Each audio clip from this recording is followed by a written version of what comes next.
तो ये है झारखंड का भूगोल वीडियो नंबर 22। आज हम कर रहे हैं जलवायु परिवर्तन, एक इंपॉर्टेंट टॉपिक। इसके पीडीएफ की लिंक आपको डिस्क्रिप्शन में मिल जाएगी और झारखंड का भूगोल प्लेलिस्ट जरूर चेक कीजिएगा। इसके पहले ऑलरेडी हमने काफ़ी वीडियोस बना रखा है और इस वीडियो की एमसीक्यू भी बनेगी।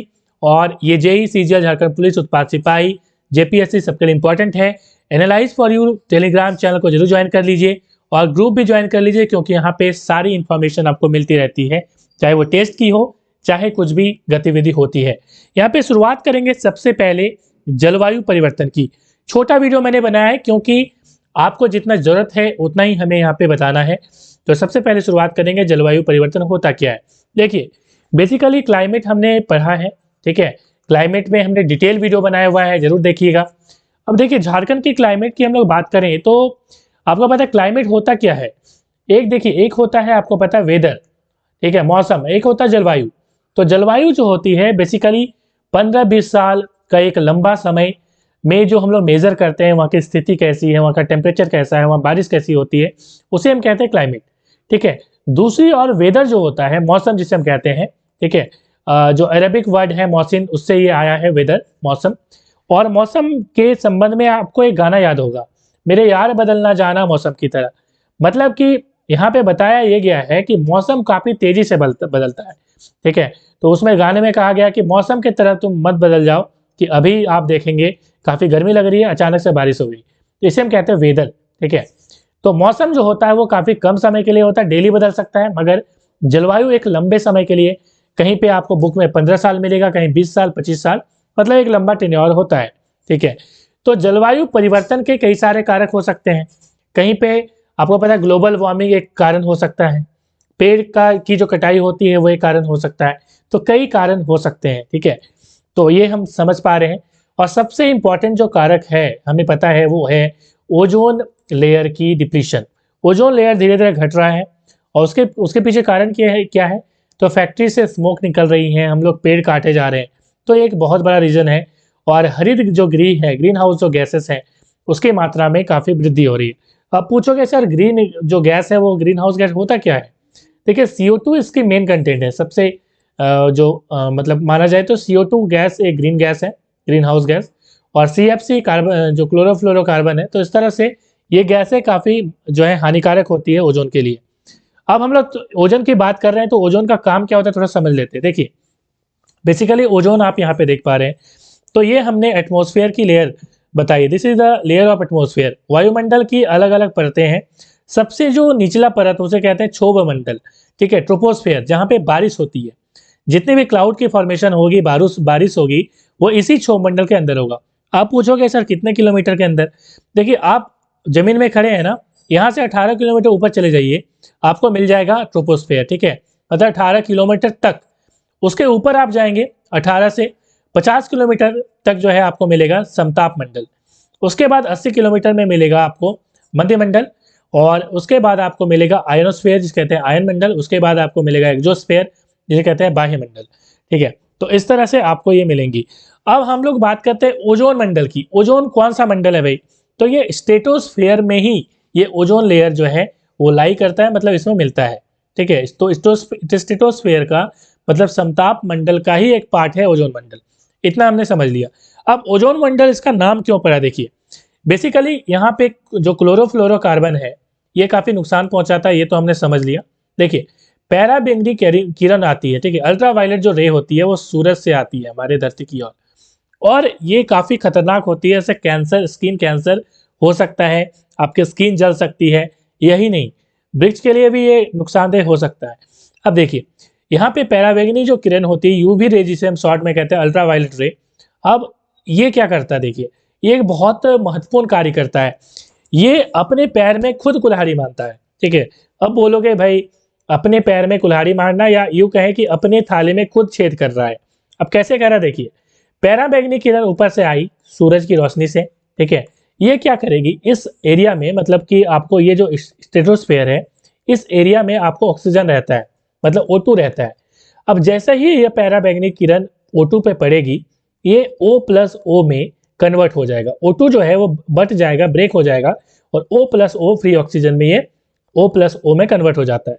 अब ध्यान से समझिएगा इसको।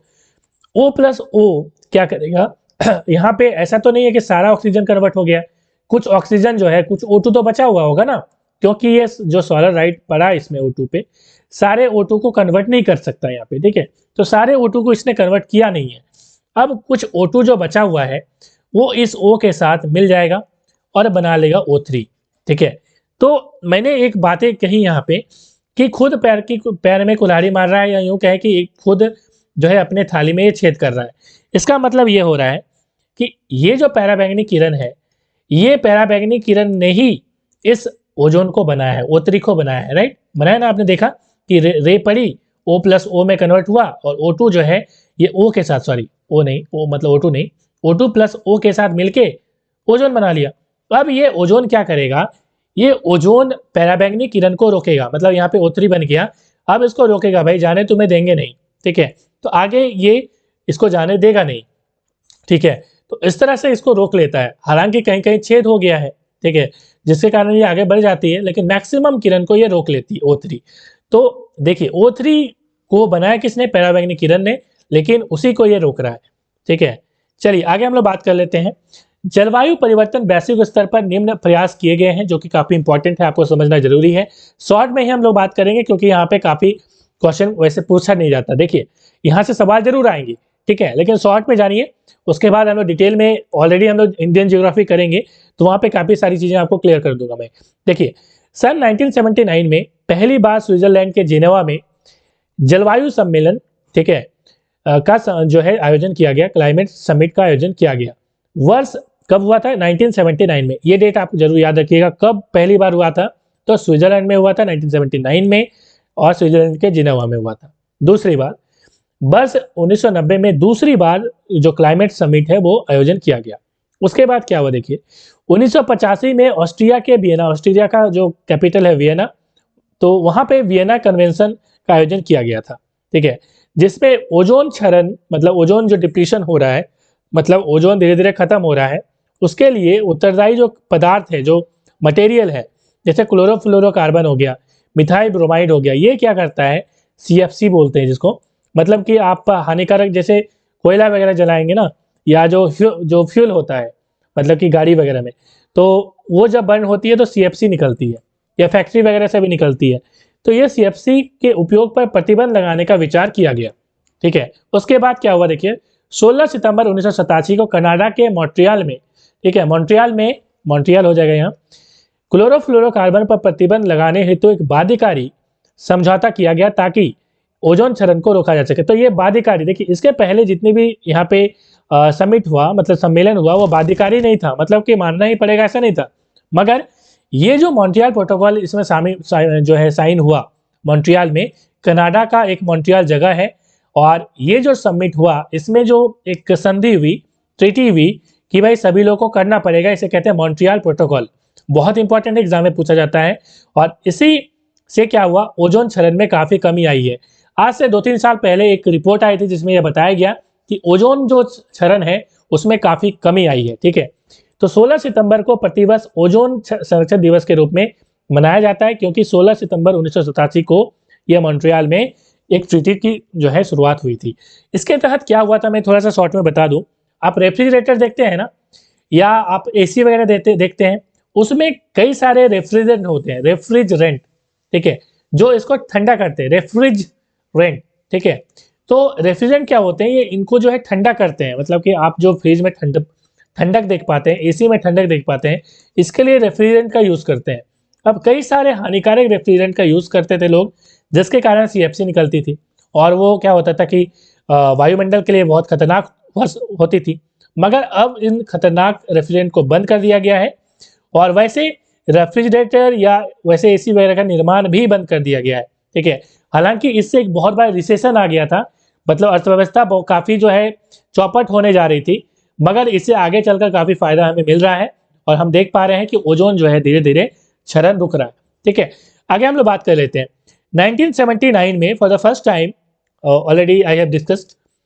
तो हम लोग चलेंगे नेक्स्ट टॉपिक की ओर, और नेक्स्ट जो हमारा लाइन है वो है वर्ष 1992 में ब्राजील के रियो डी जेनेरियो में पृथ्वी सम्मेलन, जिसे कहते हैं अर्थ समिट, का आयोजन किया गया था, जिसमें United nation framework convention on climate action, से शॉर्ट में कहते हैं UNFCC। ठीक है, तो काफ़ी इंपॉर्टेंट है, का गठन जो है ये किया गया। ठीक है, याद रखिएगा UNF, ठीक है, कन्वेंशन मतलब C, ऑन क्लाइमेट चेंज, ठीक है, तो CCC याद रखिएगा। आगे हम लोग बात करेंगे, वर्ष 1994 में वैश्विक स्तर पर कोप सम्मेलन का प्रारंभ किया। देखिए ये इसी का पार्ट है, मतलब जो रियो डी जेनेरियो है ब्राजील में, वहाँ पे अर्थ समिट हुआ और उसी का ये पार्ट आगे मीटिंग हुई जिसे कहते हैं कोप मीटिंग। ठीक है, तो उसको आप याद रखिएगा, 1994 में ये हुआ। आगे हम लोग बात करते हैं, वर्ष 1997 में जापान के क्योटो में कार्बन उत्सर्जन की कटौती को लेकर एक बाध्यकारी समझौता किया गया जिसे क्योटो प्रोटोकॉल के नाम से जाना जाता है। ये काफ़ी इंपॉर्टेंट है, मॉन्ट्रियल प्रोटोकॉल और क्योटो प्रोटोकॉल बहुत इंपॉर्टेंट है।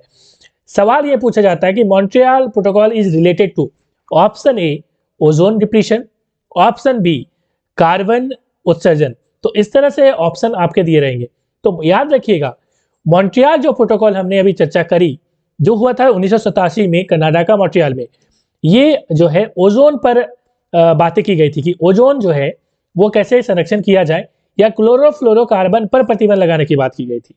ठीक है, मगर दूसरी ओर यदि बात करें तो यहाँ पे जो क्योटो में हुआ था वो कार्बन उत्सर्जन की कटौती की बात यहाँ पे की गई थी। तो थोड़ा सा इस पे आप ध्यान रखेंगे कि कार्बन जो उत्सर्जन होता है उस पर यहाँ पे बात की गई थी, तो दोनों में थोड़ा सा अंतर है।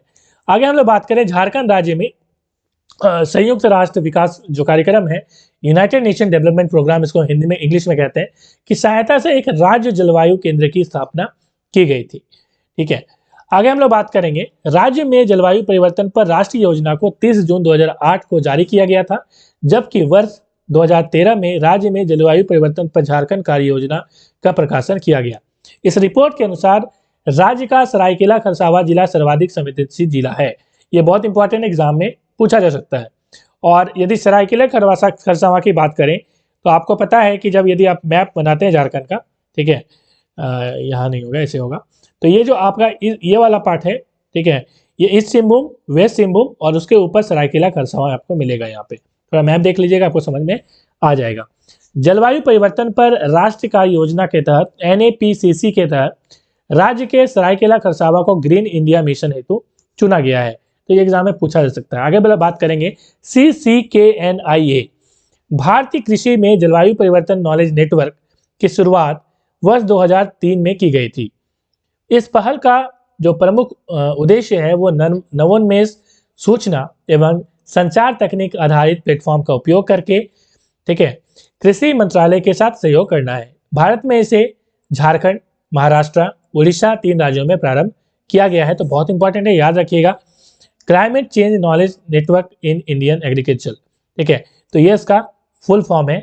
तो क्लाइमेट चेंज आप देख पा रहे हैं, knowledge network in Indian agriculture, ये इसका फुल फॉर्म हो गया है, तो ये भी याद रखिएगा।